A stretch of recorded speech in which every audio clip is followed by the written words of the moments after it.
오늘은 스탠리 큐브릭 감독의 시계태엽 오렌지에 대한 주관적인 해석과 리뷰를 풀어보도록 하겠습니다. 영화를 좋아하는 한 사람의 생각으로 봐주시면 감사하겠습니다. 영화는 처음부터 약 13분 동안 알렉스가 저지르는 폭력과 범죄를 보여줍니다. 관객은 그 끔찍한 장면들을 영화가 시작하자마자 연속적으로 지켜보면서 도덕 기준을 깨뜨리는 것에 거부감을 느끼면서도 세련된 영상에 매료되어 어느새 다음 장면에 대한 궁금증을 해결하기 위해 영화에 빠져들게 됩니다. 폭력 장면들을 자세히 보면 비윤리적인 범죄임에도 사실 표현 자체가 그렇게 잔인한 편은 아닌데 본능적으로 뭔가 보기 어렵고 껄끄러운 느낌이 듭니다. 알렉스를 포함한 영화 속 인물 대부분이 마치 뮤지컬처럼 과장된 무대 연기를 보여주는 것에서도 이질적인 느낌이 더해집니다.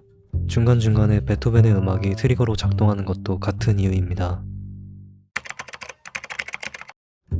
알렉스와 친구들은 우유를 마시고 기저귀같이 생긴 보호대를 차고 다닙니다.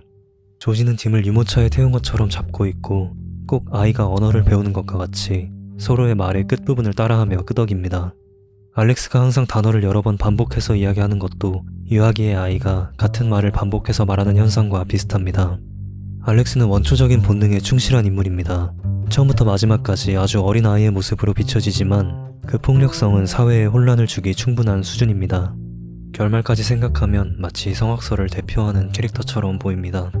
마찬가지로 알렉스가 감옥에서 나와 다시 자신이 범죄를 저질렀던 집에 도착했을 때 집주인은 알렉스를 만나자 마치 아이로 돌아간 듯 손가락을 빨며 기뻐합니다. 알렉스에게 원초적인 폭력을 가할 준비가 된 것입니다. 교화되었다는 것은 어떤 의미일까요? 영화에서 알렉스는 치료를 2번 받게 됩니다. 첫 번째는 사회의 입장에서 알렉스의 폭력성을 제어하려고 했던 루도비코 실험이고, 두 번째는 알렉스의 입장에서 다시 폭력성을 되돌리는 마지막 치료입니다. 영화 초반에 알렉스를 포함한 친구들 4명은 모두 악으로 표현되고 있습니다. 그러나 감옥에서 나온 알렉스를 맞이하는 것은 물론 완벽하게 자신의 의지로 선택한 것은 아니지만 경찰이 되어 있는, 즉 사회의 입장에서 교화되어 있는 친구들입니다. 같은 악에 대한 다른 결과의 변화를 통해 영화는 마치 교화될 수 있는 악과 교화될 수 없는 악을 구분하는 것처럼 보이기도 합니다. 루도비코 실험 이후에 알렉스는 영화 초반의 노숙자를 다시 만나 자신이 했던 것과 똑같이 폭력을 당하고 옛 친구들을 다시 만납니다. 자신이 범죄를 저질렀던 집에 또다시 들어가게 되고, 알렉스가 키우는 뱀은 여러 신화 속에서 공통적으로 영원과 순환을 상징합니다. 결정적으로 영화에서는 반대되는 치료가 2번 이루어집니다.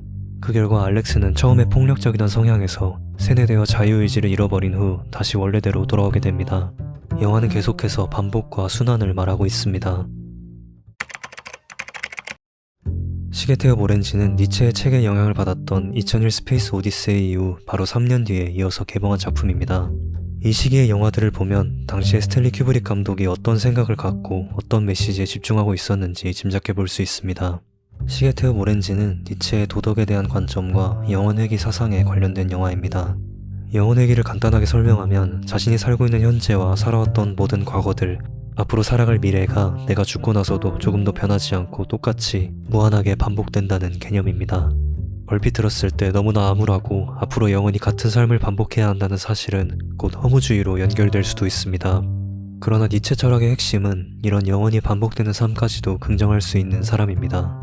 영화의 결말은 너무나 명확한 성악설처럼 보이는데 물론 감독이 그렇게 마무리 지으려 했을 수도 있습니다. 그러나 어떻게 보면 이런 영원한 반복으로 인간의 관점에서의 악을 고쳐보려는 시도 자체에 긍정을 보여준 게 아닌가 싶습니다. 악은 교화될 수 없다가 아닌 사회가 악인을 교화시키기 위해 시도했던 수많은 처벌들의 방향과 옳고 그름의 효과를 고민한 결과입니다.